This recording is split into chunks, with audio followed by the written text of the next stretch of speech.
सुबह का वक्त था। शहर की सड़कों पर हल्की ठंडी हवा बह रही थी। भीड़ धीरे धीरे बाजार की तरफ बढ़ रही थी। इन्हीं लोगों के बीच एक साधारण औरत भी चल रही थी। साधारण पीली साड़ी, चेहरे पर घूंघट, जैसे किसी गांव की औरत खरीदारी करने निकली हो। लेकिन कोई नहीं जानता था कि वो औरत कोई आम महिला नहीं, बल्कि जिले की एसएसपी आराध्या सिंह थी। आज आराध्या ने जानबूझकर अपना वेश बदल रखा था, बिना किसी गार्ड, बिना किसी पहचान के, बस एक आम इंसान बनकर। क्यों? क्योंकि वो अपनी पुरानी यादों में खोई हुई थी और सोच रही थी कि आज फिर से वही पुराने दिनों वाला मजा लिया जाए। सड़क किनारे के ठेले से गर्मा गर्म समोसे। आगे बढ़ते ही उनकी नजर एक ठेले पर पड़ी। एक दुबला पतला, लगभग 55 साल का बुजुर्ग अंकल ठेला लगाए खड़ा था, पसीने से लथपथ, लेकिन चेहरे पर ईमानदारी की चमक। आराध्या धीरे धीरे पास गईं और मुस्कुराकर बोली, अंकल, एक प्लेट समोसे दीजिए। अंकल ने मुस्कुराकर जवाब दिया, अभी लीजिए बेटी, गर्मा गर्म निकले हैं। प्लेट में समोसे आते ही आराध्या ने चुपचाप एक निवाला लिया। उनके चेहरे पर खुशी साफ झलक रही थी। लेकिन तभी ठेले के पास अचानक एक गाड़ी आकर रुकी। 4 सिपाहियों के साथ एक थाना प्रभारी, इंस्पेक्टर महेश चौहान। महेश चौहान ने ठेले वाले अंकल को घूरते हुए कहा, अबे बुड्ढे, जल्दी से निकाल महीने का पैसा, वरना ठेला यहीं तोड़ दूंगा। अंकल घबराकर बोले, साहब, दिन की अभी शुरुआत है, अभी तो कुछ बेचा भी नहीं, शाम तक जो कमाऊंगा ले जाना। ये सुनकर महेश चौहान भड़क गया। उसने बिना कुछ सोचे समझे अंकल को सबके सामने जोरदार थप्पड़ मार दिया। सड़क पर सन्नाटा छा गया। लोग डर से चुप थे, लेकिन आराध्या की आंखों में गुस्सा था।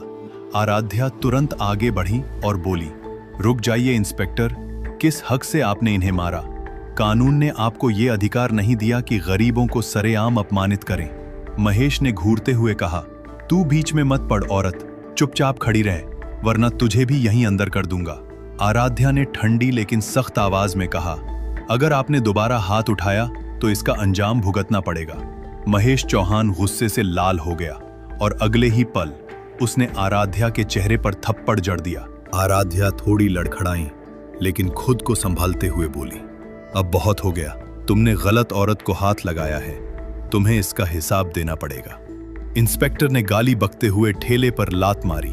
ठेला उलट गया। गरम समोसे सड़क पर बिखर गए। बेचारा अंकल घुटनों के बल बैठकर रोते हुए समोसे समेटने लगा। महेश ने डंडा उठाया और उसकी पीठ पर वार कर दिया, जल्दी से पैसे निकाल, वरना यहीं सबक सिखा दूंगा।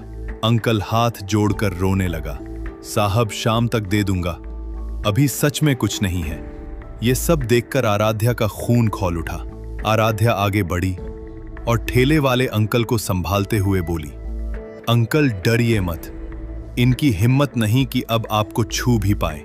फिर इंस्पेक्टर की आंखों में आंखें डालकर बोली, महेश चौहान, तुम्हें पता है तुमने किस पर हाथ उठाया है? इंस्पेक्टर ठहाका मारते हुए बोला, क्या कर लेगी तू? गरीब औरतों की तरह सिर्फ बोल सकती है। आराध्या ने धीरे धीरे साड़ी का पल्लू हटाया और अपनी जेब से आईडी कार्ड निकाला। भीड़ हक्की बक्की रह गई। कार्ड पर साफ लिखा था, आराध्या सिंह, एसएसपी, जिला मुख्यालय। पूरा माहौल सन्नाटे में बदल गया। महेश चौहान और उसके सिपाही सकते में आ गए। आराध्या ने गरजते हुए कहा, वर्दी पहनकर तुम जनता की सेवा नहीं, उनकी मजबूरी लूटते हो। आज से तुम्हारी वर्दी पर लगा सितारा तुम्हारी औकात तय करेगा। भीड़ तालियां बजाने लगी। लोगों की आंखों में पहली बार उम्मीद की चमक थी। आराध्या ने वहीं आदेश दिया, इंस्पेक्टर महेश चौहान और उसके सहयोगियों को तुरंत निलंबित किया जाए। आज से ये लोग गरीबों पर नहीं, कानून के सामने खड़े होंगे। अगले दिन जिला कलेक्ट्रेट में प्रेस कॉन्फ्रेंस बुलाई गई। मीडिया, अफसर, नेता सब मौजूद थे। आराध्या सिंह ने सबके सामने वीडियो फुटेज और रिकॉर्डिंग पेश की। उसमें साफ दिख रहा था, गरीब ठेले वाले पर जुल्म और एसएसपी को मारा गया थप्पड़। डीएम ने उसी वक्त आदेश दिया, महेश चौहान और उसके साथियों को बर्खास्त किया जाता है। कानून सबके लिए बराबर है, चाहे वो पुलिस ही क्यों ना हो। हॉल तालियों से गूंज उठा। ठेले वाले अंकल की आंखों में आंसू थे, राहत के। उन्होंने हाथ जोड़कर कहा, बेटी, तूने गरीबों की लाज रख ली। आराध्या मुस्कुराई और बोली, ये लड़ाई सिर्फ आपके लिए नहीं थी, ये हर उस इंसान के लिए थी जो अन्याय के सामने चुप हो जाता है। आज से इस जिले में कोई गरीब अकेला नहीं है। कानून सबके लिए बराबर है।